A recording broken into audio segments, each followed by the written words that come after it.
In today's video, I'm going to teach you how to create a personal dashboard in Notion. We'll start simple. Open Notion, click New Page in your sidebar, and give it a clear name like Personal Dashboard or Home, so you can find it quickly later. Before adding content, give the page a personality. Add an icon and a cover image to make the space inviting. A friendly visual helps your dashboard feel like a place you'll actually return to every day. Next, open the page menu by clicking the three dots in the top right corner and toggle on full width. This expands your canvas across the screen, which is especially helpful when you introduce columns and databases. Let's set up a basic layout. Type a short piece of placeholder text, then click and drag that block to the far right edge of another block until you see a thin blue vertical line. Release to create side-by-side columns. You can repeat this to shape your dashboard into 2 or 3 columns, which makes it easy to see multiple areas at a glance. Add structure with headings using the slash commands. Type /H1, /H2, or /H3 to create clear category headers such as daily tasks, projects, or resources.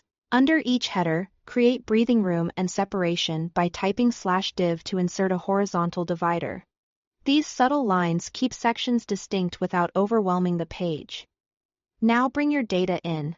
Type /linked and choose an existing database, like your master task list, to display it right on the dashboard. This is a window into your original database, so any changes here sync automatically. Adjust how that information appears by creating different database views. Click the plus button next to the database name and pick a layout that suits the purpose. Gallery view is great for visual projects or habit trackers, because cards show images and key properties. Calendar view shines when you want to see upcoming deadlines or events mapped across the months. Board view is perfect for Kanban-style tracking, moving items across to-do, in progress, and done columns. Finally, keep the dashboard focused with filters. Click the filter icon on a database and add conditions like status is not done or due date is today. Filters trim the noise so you only see what matters now, while everything else remains safely stored in the source database. That's your streamlined, personalized command center. Tweak headings, columns, and views as your needs evolve, and you'll always land on a page that helps you act, not just plan. Thanks for watching.